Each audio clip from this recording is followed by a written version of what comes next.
ধুর ধুর, হঠাৎ করে কেন যে এত চুল ঝরছে বুঝতেই পারছি না। কতদিন হয়ে গেল চুল ওঠা আর থামছেই না। না, এমন হতে থাকলে তো মাথায় টাক পড়ে যাবে। না না না, আজ রাজবৈদ্যের কাছে পরামর্শ নিতে হবে।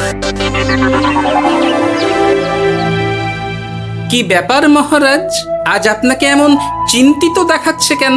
জীবনে বড় দুঃখ গোপাল, মন মেজাজ একদম ভালো নেই। সে কি কি হয়েছে মহারাজ? গোপাল থাকতে দুঃখ কিসের? আর বলো না,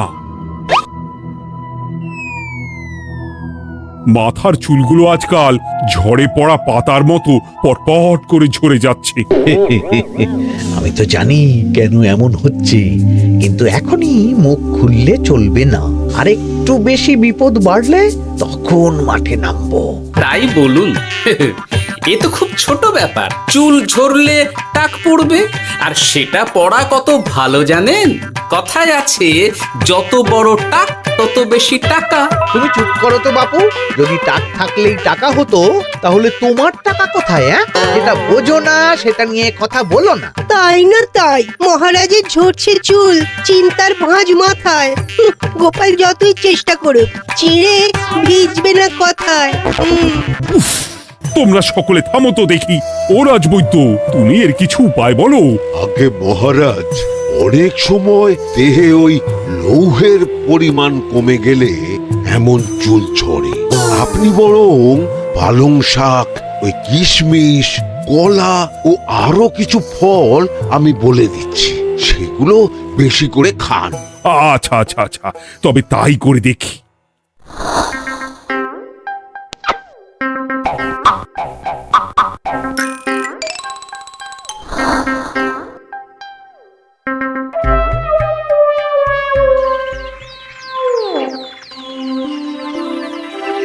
ও রাজবৈদ্য, তোমার কথা মতো শাক পাতা ফলমূল সবই তো খেলাম, চুল ঝরা বন্ধ তো হলোই না। জানতামই এমন হবে। কিন্তু মহারাজ, এমনটা তো হওয়ার কথা নয়। কিন্তু হচ্ছে তো। আরে আমার সাধের চুল, কোথায় চলে গেলি সব? এর জন্য তুমি দায়ী। তুমি এর জন্য শাস্তি পাবে বৈদ্য। আমাকে আমাকে ক্ষমা করে দিন মহারাজ, এমনটা হবে এ তো আমি ভাবতেই পারিনি। কিছু মনে করবেন না মহারাজ, ছোট মুখে বড় কথা বলছি, কিন্তু সত্যি এখানে রাজবৈদ্যর কোনো দোষ নেই। ওকে শাস্তি দেওয়াটা ঠিক হবে না মহারাজ। দেখেছেন মহারাজ, গোপালের সাহসটা দেখেছেন? আপনার মুখের উপর কথা বলছে। তা বলি, তুমি যখন এতই বোঝো, তাহলে নিজেই একটা আস্ত লোহা খেয়ে দেখো না, তোমার মাথায় চুল গজাচ্ছে কিনা। ঠিকই আছে, এসব মূর্খের মতো কথা কেবল আপনার থেকেই আশা করা যায় মন্ত্রী মশাই। মহারাজ, আপনি বিচক্ষণ মানুষ, আমার শুধু অনুরোধ, আরেকবার ভেবে দেখবেন। ঠিক আছে, রাজবৈদ্যকে আমি শাস্তি দেব না, কিন্তু সকলের জন্য আমার একটা ঘোষণা আছে। কি ঘোষণা? আমার এই কঠিন সমস্যা যে দূর করে দিতে পারবে, তাকে আমি বিশেষ পুরস্কারে ভূষিত করব। এই তো পেয়েছি, এই সুযোগ কোনোভাবেই হাতছাড়া করা চলবে না। এবারের সমস্যাটা সত্যি বেশ কঠিন। কি করলে যে মহারাজের চুল পড়া বন্ধ হবে সেই উপায় মাথাতেই আসছে না। হঠাৎ করে কেন যে এমন হলো কে জানে।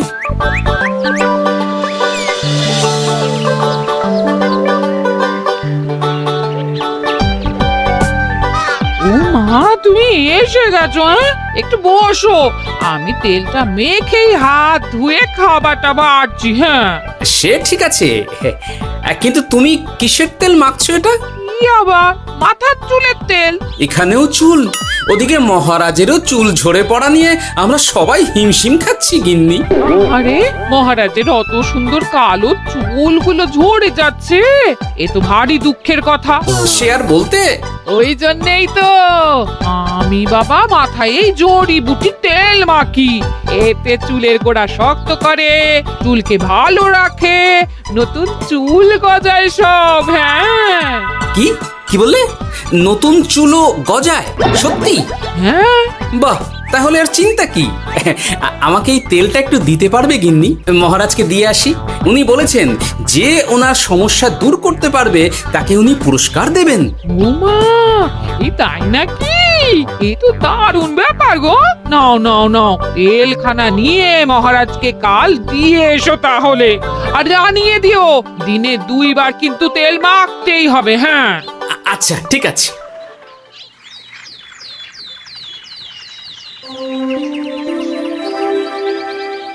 কোনো উপায় খুঁজে পেলে তোমরা? আগে মহারাজ, আমি আপনার জন্য নকল চুল বানিয়ে এনেছি।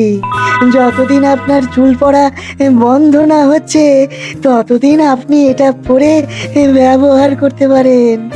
সে তো বুঝলাম, কিন্তু নকল চুল তো আর আসল চুলে জায়গা নিতে পারবে না বিজ্ঞানী। আসল চুলের কথা ভেবে আমি আপনার জন্য কেশুত্তে পাতা এনেছি মহারাজ। আচ্ছা বেশ। তা গোপাল, খুব তো আগের দিন বকবক করছিলে, তুমি কি এনেছো শুনি? সেটা যথাসময়ে দেখতে পেয়ে যাবেন মন্ত্রী মশাই। এটা জড়িবুটি তেল মহারাজ, আমি এটা আপনার জন্য এনেছি। এতে নতুন চুল গজায় আর চুলের স্বাস্থ্যও ভালো হয়। আমার গিন্নিও ব্যবহার করে এটি, তবে দিনে 2 বার করে মাখতে হবে, তাহলেই ভালো ফল পাবেন মহারাজ। বাবা, তাহলে তুমি কেন মাখো না? আচ্ছা, আপনার সমস্যাটা ঠিক কোথায় বলুন তো মন্ত্রী মশাই? মহারাজের জন্য কিছু আনলেও কথা শোনান, না আনলেও কথা শোনান। সত্যি তো মন্ত্রী, কেন তুমি সব সময় গোপালের পিছনে পড়ে থাকো বলো তো? এরা তো তাও সবাই কিছু না কিছু আমার কথা চিন্তা করে এনেছে, তুমি তো সেটাও করনি। না আসলে মহারাজ, আমিও ভাবছিলাম আপনার কথা, কিন্তু থাক, বুঝেছি। আহ, দারুণ। তেলের গন্ধটাও খুব সুন্দর। গোপাল, তোমায় অনেক ধন্যবাদ। আশা করছি ব্যবহার করলে খুব ভালো ফল দেবে। একদম দেবেই মহারাজ। দূর বাবা, ভেবেছিলাম এক হলো আর এক। কোথা দিয়ে যে গোপালটা মাঝখান দিয়ে এসে নাক গলিয়ে ঢুকে পড়ে, খুব শক্ত পুরস্কার নেওয়ার। দেখাচ্ছি মজা।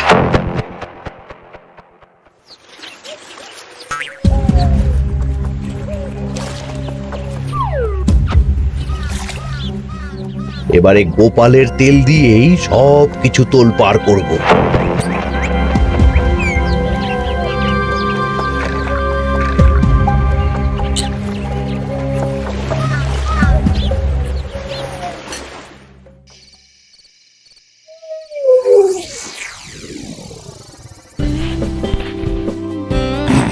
ব্যাস, হয়ে গেল 2 বার মাখা। গোপাল বলেছিল এতেই ভালো ফল পাবো, কিন্তু এখন মাখার পর মাথাটা কেমন জ্বালা জ্বালা করছে মনে হচ্ছে। হয়তো নতুন চুল গজাবে বলে এমন হচ্ছে। কাল সকালে বোঝা যাবে। এতক্ষণে বোধহয় ছোট ছোট চুল গজিয়েই গেছে। কি এটা চুল গজানোর তেল ছিল নাকি পড়ে যাওয়ার? হে ভগবান, যেটুকু বাকি ছিল সেটাও ঝরে পড়ে টাক পড়েই গেল। হ্যাঁ, গোপালই হলো যত নষ্টের গোড়া। আজ আসুক সভায়।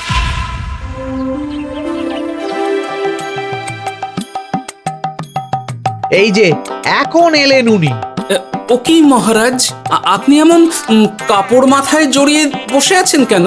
তুমি আর এমন প্রশ্ন জিজ্ঞাসা করো না গোপাল, তোমার দয়াতেই মহারাজের এমন অবস্থা। মানে? মানেটা আমি তোমায় দেখাচ্ছি, দাঁড়াও। এই যে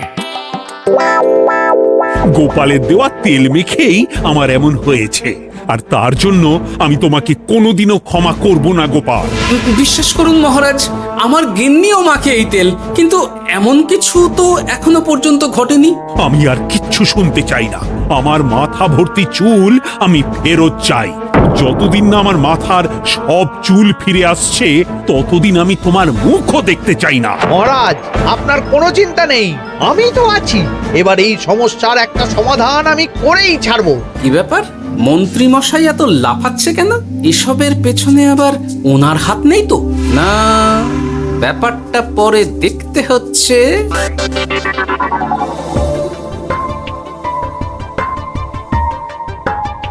আমি বলি কি মহারাজ, এই সময়টা বরং আপনি নকল চুলটা মানে মানে পরচুলা ব্যবহার করুন। হ্যাঁ, অগত্যা, কিছু তো একটা গন্ডগোল আছেই।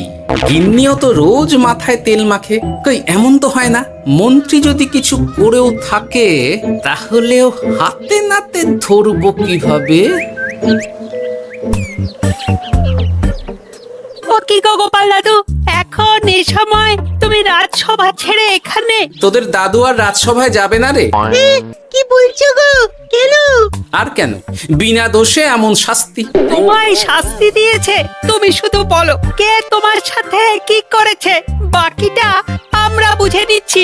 আচ্ছা, আর বলছি কৃষ্ণনগরের মন্ত্রী মশাইয়ের বাড়িটা কোন দিকে একটু বলতে পারবেন? কৃষ্ণনগরে নতুন নাকি? আগে তো আপনাকে কখনো দেখেছি বলে মনে পড়ছে না।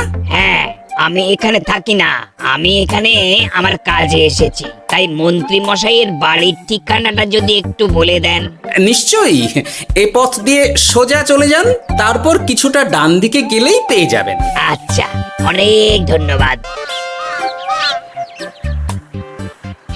ভিন গাঁয়ের লোক মন্ত্রী মশাইয়ের বাড়িতে, ব্যাপারটা বেশ সন্দেহজনক লাগছে। এই এই গুলটে ন্যাপলা, তোরা তোরা দুজন একটু আড়াল থেকে দেখতো লোকটা মন্ত্রী মশাইয়ের বাড়িতে ঠিক কি জন্য এসেছে, তারপর আমায় খবর দিস। ঠিক আছে গোপাল দাদু। তোমার আবার এখানে আসার কি দরকার ছিল? আমি তো বলেছি যে আমি ঠিক গিয়ে তোমার পাওনা গন্ডা মিটিয়ে দেবো। মিটিয়ে দেবে? কতদিন হয়ে গেছে জানেন? দেখো, হয় আমার কীটনাশক আর সার সব ফিরিয়ে দিন, নয়তো আমার জিনিসের দাম মিটিয়ে দিন। কীটনাশক, সার আর কি করে ফেরত দেবো বলো? ও তো সব পুকুরের জলে মিশে গেছে। ওসব আমি জানি না, আমার পাওনা গন্ডা মিটিয়ে দিন, ব্যাস। চল চল, এখনই তাহলে গোপাল দাদুকে গিয়ে সব জানাই। চল চল। দাদু, ও গোপাল দাদু। তোরা এসে গেছিস? আয় আয় আয় আয় আয়। মন্ত্রী মশাইয়ের মুখ থেকে অনেক খবর পেলাম। তাই নাকি? কি শুনি? মন্ত্রী মশাই ওই লোকটার কাছ থেকে অনেক কীটনাশক সার নিয়েছে, কিন্তু এখনো জিনিসের দাম মেটায়নি। হ্যাঁ, ওই জন্যই তো মন্ত্রী মশাইয়ের উপর লোকটা খুব লেগেছিল, হুমকিও দিয়েছে 1 সপ্তাহের মধ্যে জিনিসের দাম সব মিটিয়ে দিতে হবে। তাই নাকি? কিন্তু কীটনাশক সার নিয়ে মন্ত্রী মশাই কি করবে? সেটা তো বলতে পারবো না দাদু। তবে হ্যাঁ, মন্ত্রী মশাই ওই লোকটাকে বলছিল যে ওই সব কীটনাশক সার পুকুরের জলে মিশে গেছে। কি বললি? পুকুরের জলে? আচ্ছা, এবার দুয়ে দুয়ে 4 করা গেল। অনেক ধন্যবাদ রে তোদের। বল বল, তোরা কি খাবি? কিচ্ছু লাগবে না গোপাল দাদু, তবে ভোলা বয়ের আর মিষ্টি খাওয়ালে। আচ্ছা আচ্ছা। কি করে যে মহারাজকে আসল ব্যাপারটা বোঝাই, কিছু তো একটা উপায় বের করতেই হবে। তা বলি বাবা, রাজসভায় যেতে হবে না বলে কি সারাদিন এইভাবেই শয়নে শয়নে দিন কাটাবেন বাবা? হ্যাঁ, উপায় পেয়ে গেছি। বুঝলে গিন্নি, আমাকে একটা জায়গায় যেতে হবে, বুঝলে? তারপর ওখানে যদি কাজ হয় তাহলে আগামীকাল রাজসভায় আমি যাব। কিন্তু তুমি যে বলেছিলে তোমার এখন ছুটি। হ্যাঁ, কি আর করি বলো, গুরুত্বপূর্ণ একটা কাজ, তাই যেতেই হবে। আচ্ছা যাও। ওই গো বিজ্ঞানী, আরে গোপাল যে, বলো। এই এই যে বিজ্ঞানী, একটা বিশেষ দরকারে তোমার কাছে এলাম, বুঝলে? হ্যাঁ, বলোই না। আচ্ছা, এই দূষিত জলকে কিভাবে আবার পরিশুদ্ধ করে বলতে পারবে? কেন পারবো না? জলের মধ্যে একটু চুন আর ফটকিরি দিয়ে দিলেই জল আবার দূষণমুক্ত হয়ে যাবে। তবে ওগুলো দেওয়ার পর কিছুদিন সেই জলকে ব্যবহার করা বন্ধ রাখতে হয়। হ্যাঁ। আচ্ছা আচ্ছা, অনেক ধন্যবাদ, আসি তাহলে। হ্যাঁ,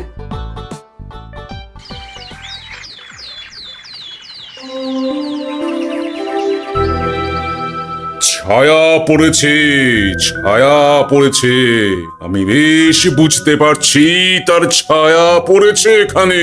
কার ছায়া পড়েছে?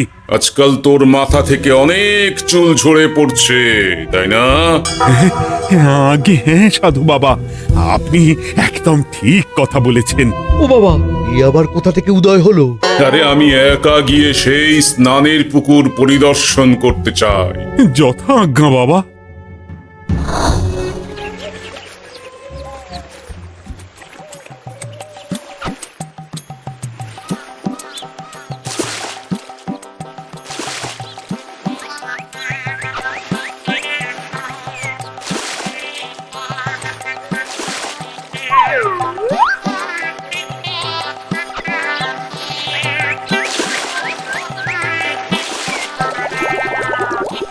যাক বাবা, মোটামুটি সপ্তাহখানেক এভাবে থাকলেই পুকুরের জল আবার আগের মতো পরিষ্কার হয়ে যাবে।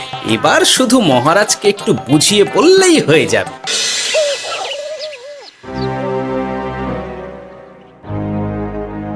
কি বুঝলেন সাধু বাবা?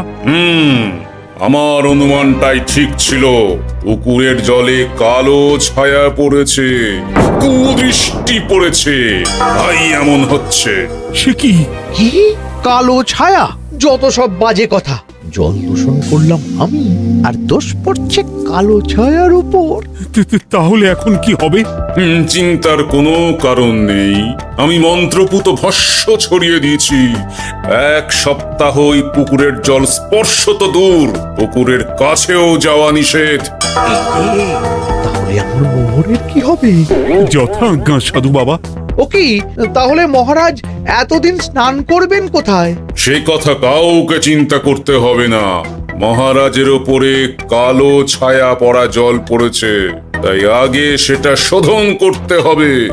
আমাকে তাহলে কি করতে হবে সাধু বাবা?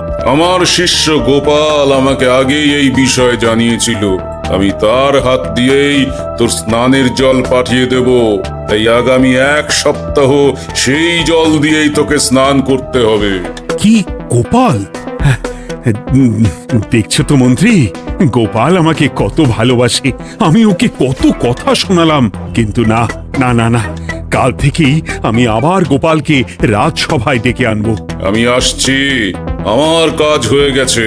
আর হ্যাঁ, তোর স্নানের পুকুরের চারিদিকে প্রহরীর বন্দোবস্ত কর। কাক পক্ষীও যেন ওখানে প্রবেশ করতে না পারে। আচ্ছা বাবা, আচ্ছা।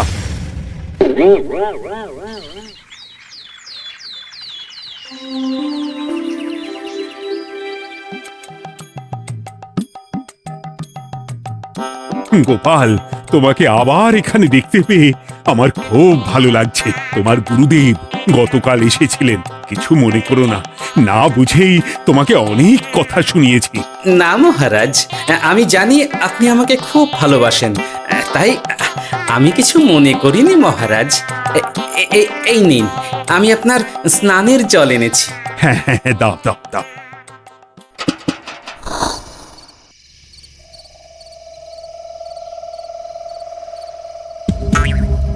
ও বাবা, পুকুরের কাছে যে গিয়ে দেখবো সে উপায় নেই। চারপাশে প্রহরীতে ভর্তি। তাহলে কি সত্যি সত্যি কালো ছায়া পড়েছে? ভালোই হলো, পাওনাদারকে বলে দেবো কীটনাশকটা জালি ছিল। হি হি।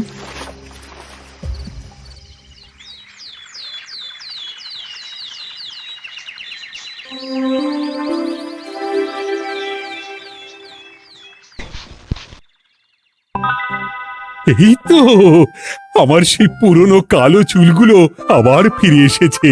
আহা, কি যে আনন্দ হচ্ছে দেখে। আজ 1 সপ্তাহ সম্পূর্ণ হলো।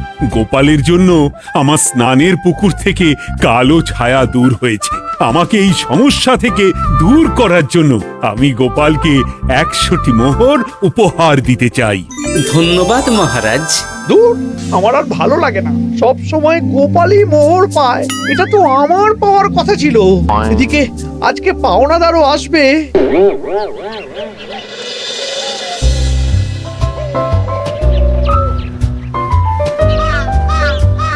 গোপাল দাদু, ওই লোকটা এসে গেছে। আচ্ছা, আসছি। এটা তো মন্ত্রীর বাড়ির দিকে রাস্তা। আমরা তাহলে ওদিকে কেন যাচ্ছি গোপাল? আপনার পুকুরের আসল রহস্যটা কি সেটা আপনি জানবেন না মহারাজ? মানে? নিজের চোখেই দেখুন, তাহলে বুঝতে পারবেন। আর একটু সময় দাও আমায় ভাই। এমনিতেও তোমার কীটনাশক কোনো কাজের নয়। কি এখন এসব কথা? আর একদিনও সময় দিতে পারছি না। একটু বোঝো, একটু। সব আমি মহারাজের পুকুরের জলে মিশিয়ে দিয়েছি। মন্ত্রী, তুমি তাহলে সেই কালো ছায়া? মহারাজ, আপনার পর্দা ফাঁস হয়ে গেছে মন্ত্রী মশাই। তুমি তাহলে সবটা জানতে? একদম প্রথম থেকে। রে, খুব জোর ফেঁসেছি। এদিকে পাওনাদার আর ওদিকে মহারাজ, এইখান থেকে কেটে পড়তে হবে। গন্ডগোল করে আবার পালানো হচ্ছে কবে রে? বলো কেন করেছিলে? মহারাজ, আমি ভেবেছিলাম আপনার সব চুল উঠে গেলে আমি আপনার কাছ থেকে চুল গজানোর ওষুধ দেওয়ার নামে অনেক টাকা লুটবো। কিন্তু সেই ভাবনা ভাবনাই থেকে গেল, সেগুড়ে যে বালি হয়ে গেল। ভাবা যায় চুলের জন্য চুলো চুলি, হ্যাঁ?